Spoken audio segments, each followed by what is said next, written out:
আসসালামু আলাইকুম। সলিউশন পাসের পক্ষ থেকে সবাইকে শুভেচ্ছা। আজকে আমরা পার্টস অফ স্পিচ নিয়ে আলোচনা করব এবং আমাদের বেসিক টু অ্যাডভান্স ইংলিশ কোর্সের অলরেডি দুটো ক্লাস হয়ে গেছে এবং আজকে আমাদের তৃতীয় ক্লাস। আজকের এই ক্লাস করার পর আপনি যে কোনো সেন্টেন্স দেখলেই এর মধ্যে আসলে নাউন আছে কিনা বা কয়টা নাউন আছে বা কী ধরনের নাউন আছে সব কিছুই বলে দিতে পারবেন। ওকে, চলুন শুরু করা যাক। নাউন মানে আমরা জানি যে বাংলা ব্যাকরণে নাউনকে বলা হয় বিশেষ্য। ওকে, আসলে নাউনটা আসলে কি?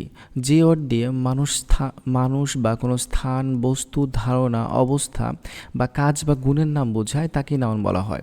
মানে যে ওয়ার্ড দিয়ে কোনো মানুষের নাম থাকবে বা কোনো স্থান, কোনো বস্তু বা কোনো ধারণা বা কোনো অবস্থা বা কোনো কাজ বা গুণের নাম বোঝায় তাকেই নাউন বলা হয়। মোট কথা নাউন বলতে বোঝায় যে কোনো কিছুর নামই নাউন। ওকে, তো রহিম কোনো ব্যক্তির নাম, তাহলে এটাও নাউন। আচ্ছা, ঢাকা কোনো স্থানের নাম, দেখেন যে স্থান দেওয়া আছে, তাহলে ঢাকাটাও নাউন। ওকে, বুক কোনো বস্তুর নাম, তাহলে এটাও নাউন। আর এই যে কোনো কাজ বা গুণ, যেমন গুণের নাম অনেস্টি, সততা একটা মানুষের মহৎ গুণ, তাহলে যে সততা যেহেতু একটা গুণের নাম, তাহলে এটাও কিন্তু নাউন। এরপরে দেখেন, আমরা নাউনের কিছু টাইপস রেখেছি, মানে যে কয়েক ধরনের নাউন হয়। যেমন ধরেন, প্রপার নাউন বলতে কী বোঝায়? মানে স্পেসিফিক নেম হবে। ধরেন কোনো ব্যক্তির নাম হবে, যেমন রহিম, একটা দেশের নাম বাংলাদেশ, একটা নদীর নাম পদ্মা, একটা সিটির নাম ঢাকা, একটা মেয়ের নাম জিম। মানে স্পেসিফিক নাম। আর এই স্পেসিফিক নামগুলো মানে নির্দিষ্ট কোনো ব্যক্তি বা বস্তুর নামই প্রপার নাউন। আর এই স্পেসিফিক নেমগুলোর যে কমন নামটা হয় সেটাই আমাদের কমন নাউন। বিষয়টা ঠিক এরকম, যেমন ধরেন রহিম, করিম, আমরা যে কোনো ছেলের নাম যেটাই নাম দিই না কেন, ধরেন রহিম, করিম, সুমন, সবাই কিন্তু সবাই বয়। তার মানে এরা কিন্তু সবাই বয়। তার মানে এই বয়টা কমন নাউন, আর এই রহিম, করিম এগুলো প্রপার নাউন। তার মানে এই কমন নাউনকে যখন আমরা বিভিন্ন নামে ডাকি, যেমন আমরা কিন্তু কোনো একটা ছেলেকে বলি না যে এই বয় বলি না, জাস্ট ওর নাম জানি, আমরা নাম ধরে ডাকি। দ্যাট মিনস যখন আমরা এই কমন নাউনের বিভিন্ন নাম দেই তখন সেটা হয়ে যায় প্রপার নাউন। ঠিক একই রকম যে অনেক ধরনের সিটি আছে, যেমন ঢাকা সিটি, খুলনা সিটি, বিভিন্ন সিটি আছে। তো ঠিক একই রকম আপনি আপনি ধরেন এই যে ঢাকা এর সাথে সিটি দিলেন, বা খুলনা এর সাথে সিটি দিলেন, রাজশাহী এর সাথে সিটি দিলেন, মানে ঢাকা শহর, খুলনা শহর, রাজশাহী শহর বলতেছেন। তো এই প্রত্যেকটা শহরের কমন শব্দ কোনটা? সিটি। তার মানে আমরা কিন্তু যে বীজগণিতের মতো চাইলে কমন নিতে পারি। তাহলে যেহেতু সিটিটাকে কমন নেওয়া যাচ্ছে, তাহলে এই সিটিটাই কমন নাউন। আর এই সিটিগুলোর যখন নাম দিব, যে এই সিটিটার নাম ঢাকা, এটা রাজধানী, এই সিটিটার নাম খুলনা, যখন আমরা কমন নাউনগুলো বিভিন্ন নামে ডাকবো তখন সেটা হয়ে যাবে প্রপার নাউন। তাহলে এই সিটিটা আমার কমন নাউন, আর যখন এই সিটিটিকে আমরা বিভিন্ন নাম দিব তখন হয়ে যাবে সেটা প্রপার নাউন। ঠিক একই রকম যে আমরা জানি যে অনেক রকমের নদী আছে, জাস্ট নদী কমন নাউন, আর এই নদীর যখন আমরা বিভিন্ন নাম দিব, পদ্মা, মেঘনা, যমুনা, তখন সেটা হয়ে যাবে প্রপার নাউন। আচ্ছা, রহিমা, সকিনা, জিম যেটাই বলি না কেন, তাহলে এরা সবাই কিন্তু মেয়ে। তার মানে এই যে নামগুলো দিচ্ছি এদের কমন গাল, মানে এরা সবাই গাল, সবাই মেয়ে। তাহলে এই গালগুলোর যখন বিভিন্ন নাম দিব, নাম ধরে ডাকবো, তখন সেই নামগুলো হয়ে যাবে প্রপার নাউন, আর এটা আমাদের কমন নাউন। তার মানে কমন নাউনকে আমরা যখন বিভিন্ন নামে ডাকি সেটা হয়ে যায় প্রপার নাউন। ওকে, কালেকটিভ নাউন বলতে কী বোঝায়? একদমই সোজা, সেটা হলো যে কালেকটিভ বলতেই বোঝায় যে সংগ্রহ, মানে এখানে একাধিক থাকবে। এখন ধরেন টিম কিন্তু কখনো একজন নিয়ে হয় না, 10 থেকে 12 জন নিয়ে হয়তো একটা টিম তাহলে এই যে যেহেতু কয়েকটা পার্সন নিয়ে তাহলে এটাই আমাদের কালেকটিভ নাউন। আচ্ছা, একা একা কি কখনো ফ্যামিলি হতে পারে? দেখেন, এই যে এখানে একটা ছেলে আছে, মেয়ে আছে, এখানে একটা ছেলে আছে। এখন এরা দুজন যদি বিয়ে করে তারপরে কি হতে পারে? বাচ্চা কাচ্চা হতে পারে। তার মানে এই একটা ছেলেকে কখনো আমরা ফ্যামিলি বলবো, একটা মেয়েকে কখনো আমরা ফ্যামিলি বলবো না, বা একটা ছেলেকেও কিন্তু আমরা ফ্যামিলি বলবো না। বাট এরা যখন বিয়ে করবে, যখন সন্তান সন্ততি হবে, এরা যখন বিয়ে করে ফেলবে, মানে একাধিক হয়ে যাবে, তখনই আমরা কিন্তু ফ্যামিলি বলে ফেলবো। তার মানে ফ্যামিলি বলতে কখনো একটা পার্সন বোঝায় না, একাধিক পার্সন বোঝায়। সো একাধিক কোনো ব্যক্তি বা বস্তুর সমষ্টিকে আমরা সাধারণত কালেকটিভ নাউন বলা হয়। তাহলে ফ্যামিলির মধ্যেও একাধিক আছে, পার্টি কখনো একা করা হয় না, গ্যাং কিন্তু কখনো একা হয় না, গ্রুপও কিন্তু কখনো একা হয় না। তাহলে আপনি একটু চিন্তা করে দেখবেন যে যার মধ্যে ব্যক্তি বা বস্তু একাধিক থাকবে, একাধিক থেকে একটা সমষ্টির মতো আচরণ করবে, একসাথে একটা আচরণ করবে, তখনই সেটা হয়ে যাবে কালেকটিভ নাউন। অ্যাবস্ট্রাক্ট নাউনটা আসলে কি? আচ্ছা, যেই নাউনটা হচ্ছে আমরা সাধারণত দেখতে পাই না, ছুঁতে পারি না, সেটাই হচ্ছে অ্যাবস্ট্রাক্ট নাউন।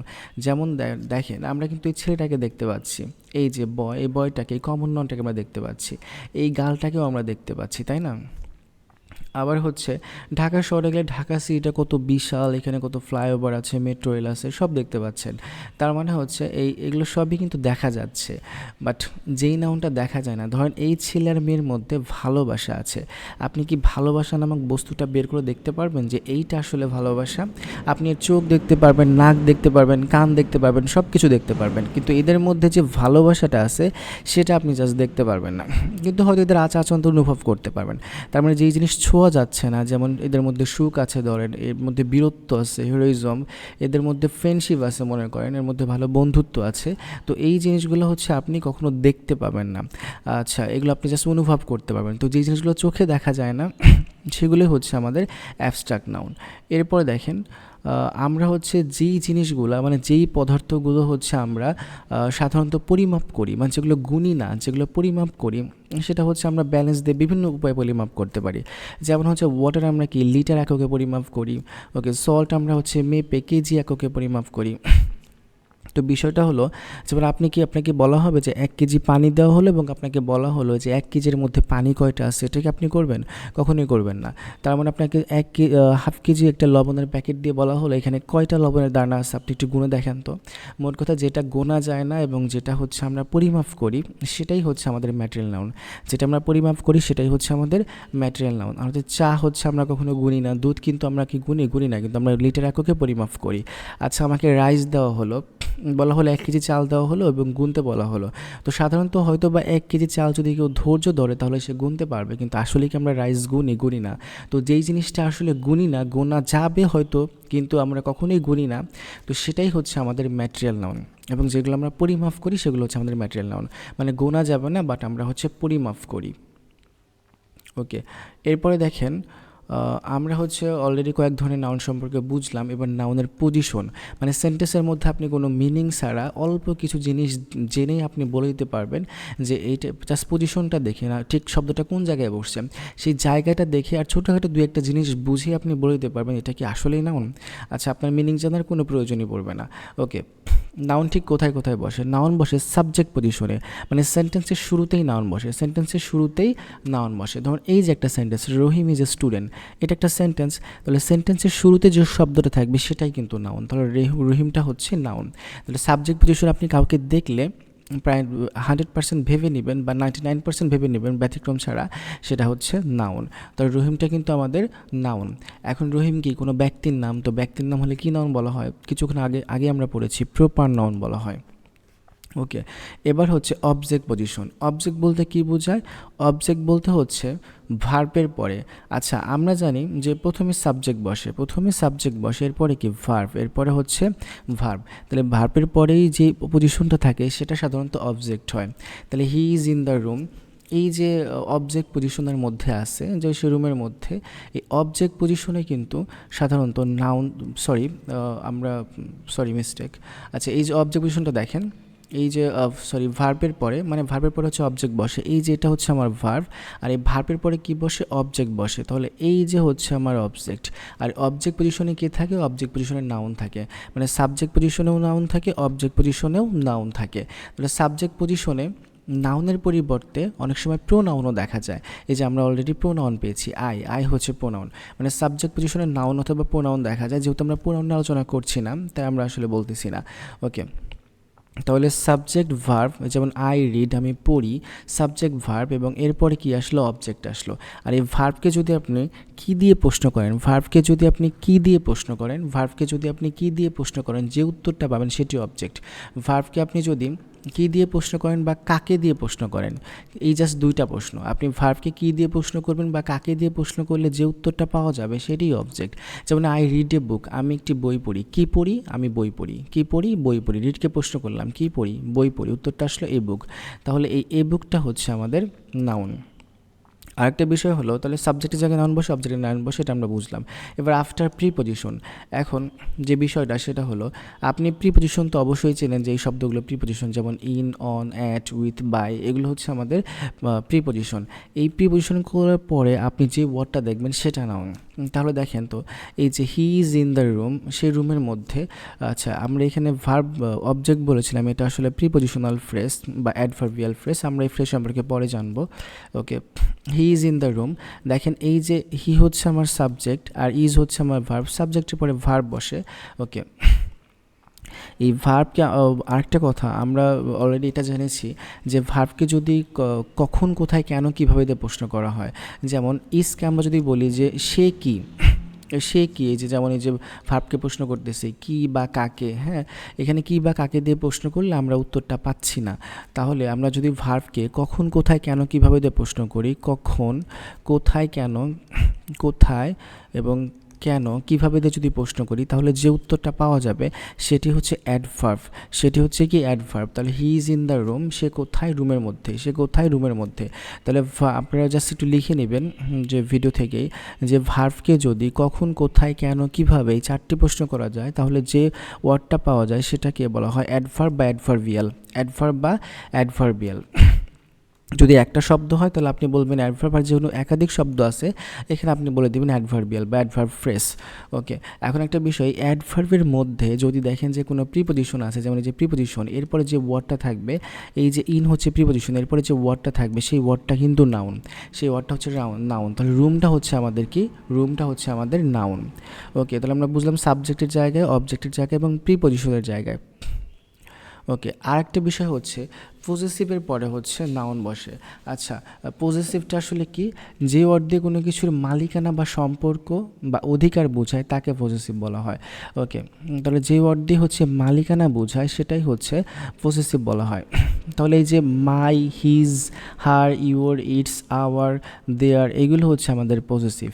ওকে, পজেসিভ বলতে কি বোঝাচ্ছে, মালিকানা বা অধিকার বোঝাচ্ছে। সাধারণত দেখেন না যে আমরা যদি বলি দিস ইজ মাই কার, এটা আমার কার, মানে কারের মালিক হচ্ছে আমি।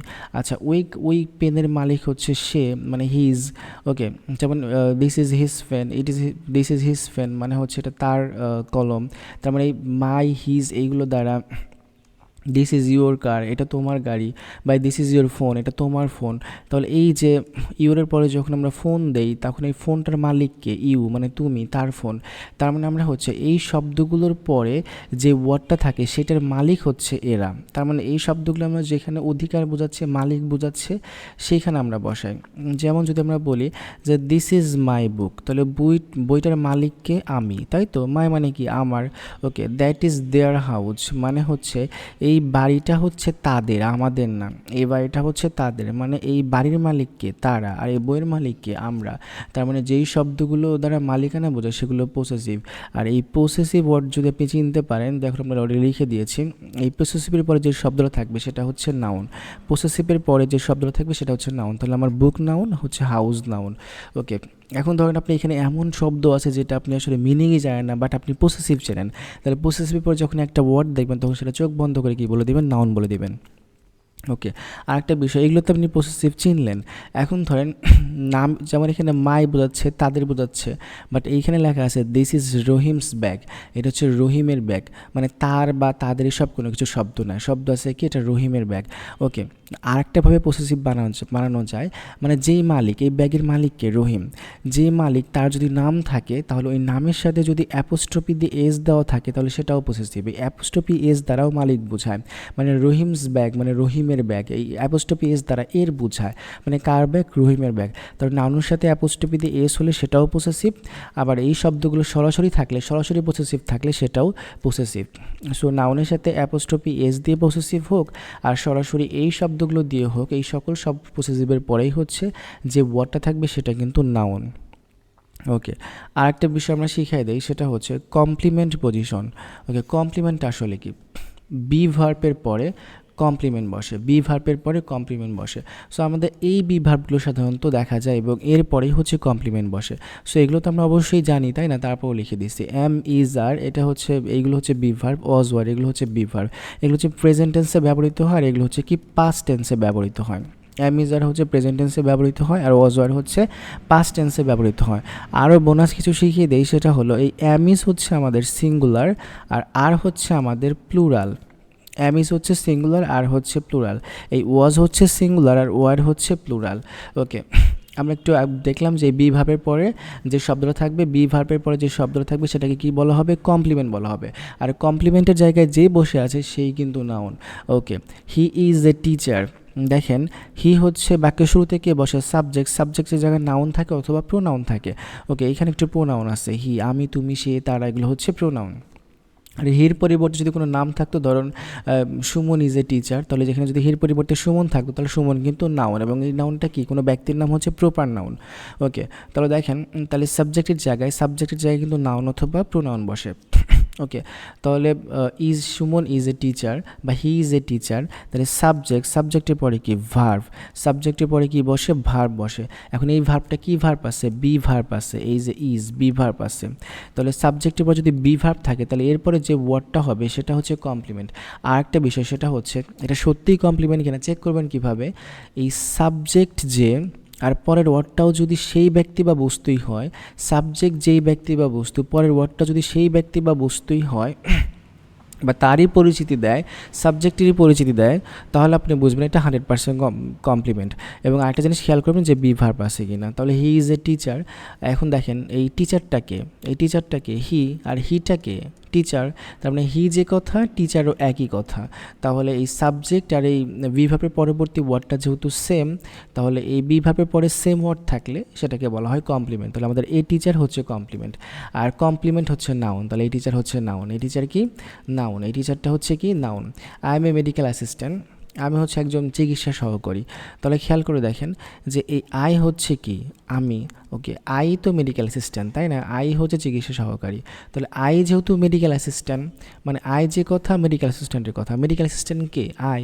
ওকে, তাহলে সাবজেক্ট আর এই ভার্ব পরবর্তী ওয়ার্ডটা হচ্ছে সেম ব্যক্তি বা সেম বস্তু। তাহলে এই ভার্বটা আসলে কি ভার্ব? Be verb. এটা কিন্তু কোনো মূল ভার্ব না। কি ভার্ব?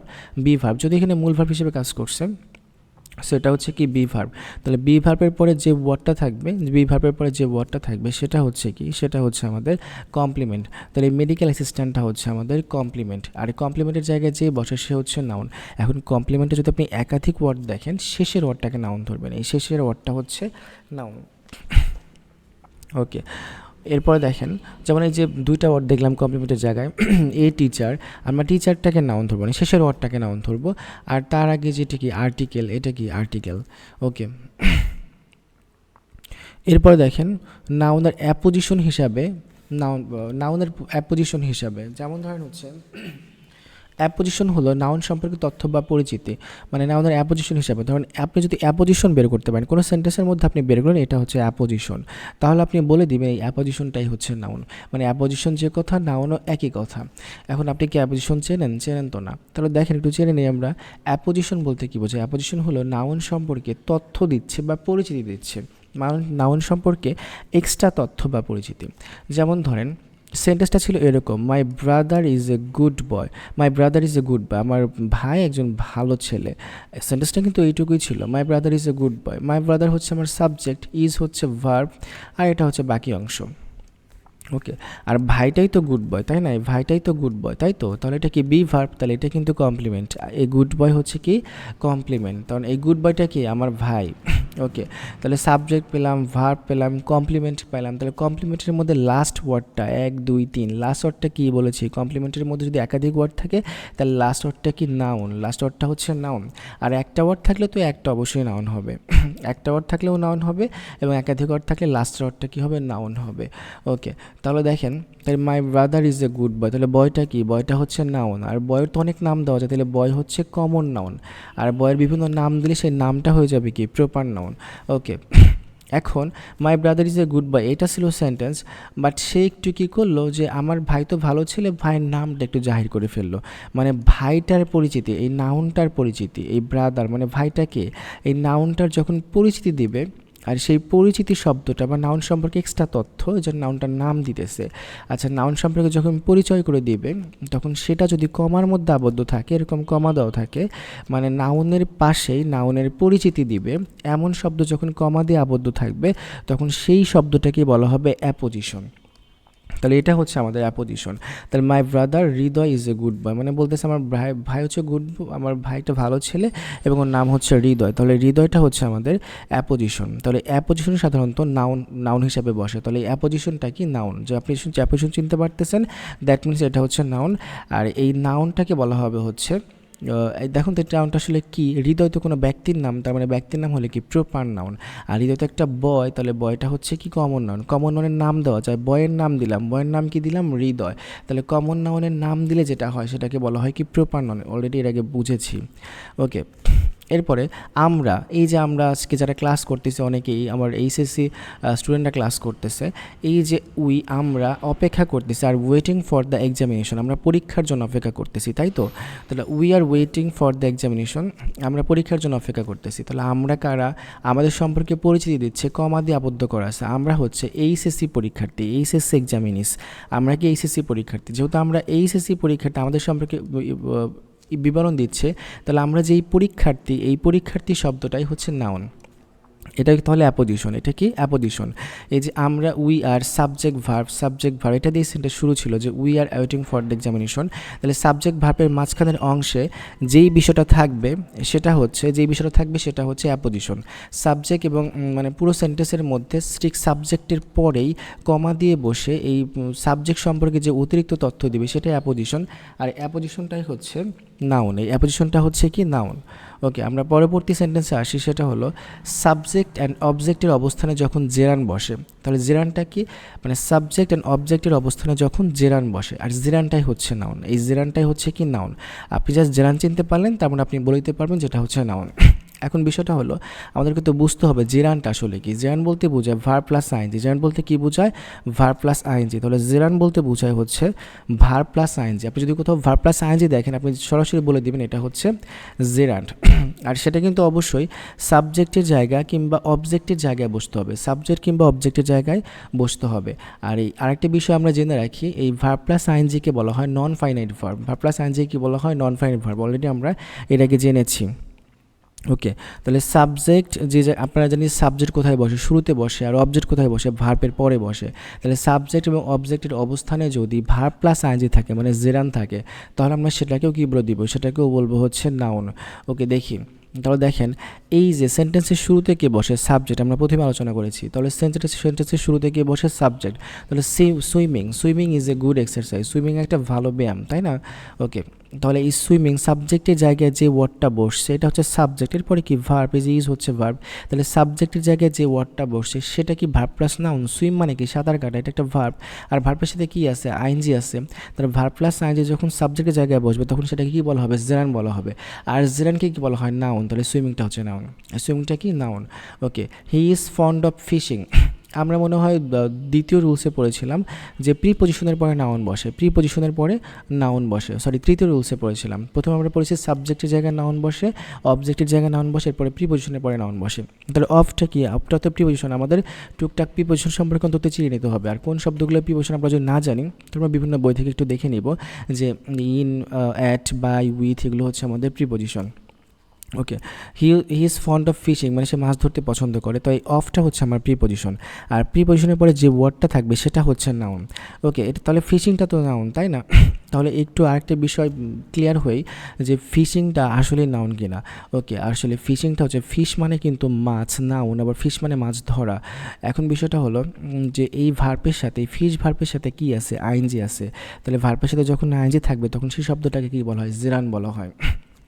তাহলে আর প্রিপোজিশনের পরে অবজেক্ট বসে। তাহলে এই অবজেক্টের জায়গায় কি আছে? জেরান্ট আছে। আর অবজেক্টের জায়গায় যদি জেরান থাকে তাহলে সেটাও নাউন। তারপরে আপনি জেরান প্রমাণ করতে পারলেই, সাবজেক্ট এবং অবজেক্টের জায়গায় জেরান প্রমাণ করতে পারলেই সেটাকে কী বলে দেবেন? নাউন বলে দেবেন। তাহলে সুইমিং হচ্ছে নাউন, ফিশিংও হচ্ছে নাউন। এরপরে আর্টিকেলের পরে নাউন বসে, এটা একদম কমন রুল। সেটা হচ্ছে আর্টিকেলের পরে নাউন বসে। এই যে আর্টিকেল এ, তাহলে আর্টিকেলের পরে কি আছে? এটা হচ্ছে নাউন। তাহলে এই শব্দটাই হচ্ছে নাউন। ওকে, এরপরে the reading of history is interesting. দেখেন এই যে দা হচ্ছে কি আর্টিকেল, আমরা তো আর্টিকেল চিনি তাই না, এ এন এবং হচ্ছে কি দা, এই তিনটা হচ্ছে আর্টিকেল। তাহলে এই শব্দগুলোর পর যদি আপনি একটা ওয়ার্ড দেখতে পান তাহলে সেটা চোখ বন্ধ করে নাউন। ওকে, তাহলে তারপর আপনি একটা ওয়ার্ড দেখতে পাচ্ছেন রিডিং, তাহলে এই শব্দটাই কি নাউন। তাহলে আর্টিকেলের ঠিক পরেই যে ওয়ার্ডটা থাকবে সেই শব্দটাও কিন্তু নাউন, তাহলে রিডিংটা হচ্ছে নাউন। আরেকটা বিষয় শিখে রাখি, সেটা হলো যদি দেখেন যে আইনজিযুক্ত শব্দর আগে দা আছে এবং পরে অফ আছে, আইনজিযুক্ত শব্দের আগে দা আছে এবং পরে অফ আছে, তখন এদেরকে একত্রে বলা হয়, মানে তখন এই নাউনটাকে বলা হবে the plus I N G plus of, তখন এই নাউনটাকে বলা হবে ভার্বাল নাউন। কি বলা হবে? ভার্বাল নাউন, ভার্বাল নাউন, এটাকে বলা হয় ভার্বাল নাউন। ওকে, তাহলে আমরা আর্টিকেলের পরে নাউন বসে আবার হচ্ছে the article plus ING plus of এরকম থাকলে সেটাকে ভার্বাল নাউন বলা হয়। ওকে, আমরা হচ্ছে এখন 38তম বিসিএস এবং ঢাকা ইউনিভার্সিটির একটা অ্যাডমিশন টেস্ট এসেছিল, সেটা হলো মাটন ইজ এ অ্যান। মাটনটা আসলে কি, এই মাটনটা আসলে কি এটা আমরা বুঝবো। মাটন ইজ এ অ্যান মানে মাটন ইজ এ অথবা অ্যান মানে হচ্ছে মাটনটা আসলে কি, কমন নাউন নাকি প্রপার নাউন নাকি অ্যাবস্ট্রাক্ট নাউন নাকি ম্যাটেরিয়াল নাউন। আর এটা কিন্তু আপনারা অবশ্যই কমেন্ট করে জানাবেন প্রত্যেকেই যারা এই ভিডিওটা দেখতে পাচ্ছেন। আচ্ছা, মাটন হচ্ছে খাসির মাংস তাই না, বা ভেড়ার মাংস বলা হয়। তাহলে এই মাটনকে আমরা আসলে ঠিক কী করি, মাটনকে আসলে আমরা পরিমাপ করি। যেমন বাজার থেকে আপনি এই মাংসটুকু যদি কিনতে চান তাহলে আপনি কী করবেন, এই ডিজিটাল ব্যালেন্সে কী হবে 5 কেজি বা 7 কেজি এরকম করে বা 1 কেজি কিনবেন তাই তো, তার মানে পরিমাপ করবেন। তাহলে যেই নাউনটা পরিমাপ করা হয় তাকে কি বলা হয়, বিভিন্ন এককে পরিমাপ করা হয় তাকে কি বলা হয়, কমন নাউন বলা হয়, প্রপার নাউন বলা হয়, অ্যাবস্ট্রাক্ট বলা হয় নাকি ম্যাটেরিয়াল বলা হয়। অলরেডি আপনি বুঝতে পেরেছেন তাই তো, তাহলে আপনি কমেন্ট করে একটু জানিয়ে দেন প্লিজ। ওকে, আর এই ভিডিওটাতে আপনি নাউন আসলে বুঝতে পারেন কি না, কোনটা কী ধরনের নাউন ঠিক কোন জায়গায় বসে, তা যদি বুঝে থাকেন তাহলে আমরা নাউন সম্পর্কে খুব সুন্দর একটা বিভিন্ন বিগত সালের প্রশ্ন দিয়ে জব এবং অ্যাডমিশন টেস্টে আসে এরকম প্রশ্ন দিয়ে আমরা এক্সাম একটা তৈরি করে রেখেছি, এবং আমাদের ডিসক্রিপশন এবং প্লাস হচ্ছে কমেন্টে সেই এক্সাম লিঙ্কটা দেওয়া হবে এবং আপনারা সবাই এক্সাম দিয়ে দিবেন। আর আমাদের এই ফুল কোর্সটা কিন্তু একটা ফেসবুক গ্রুপের মধ্যে চলতেছে, আপনারা কমেন্টে গ্রুপ সম্পর্কে জানতে চাইলে আমরা গ্রুপের লিঙ্ক দিয়ে দিব। আর ধন্যবাদ সবাইকে আমাদের আজকের ক্লাসের জন্য।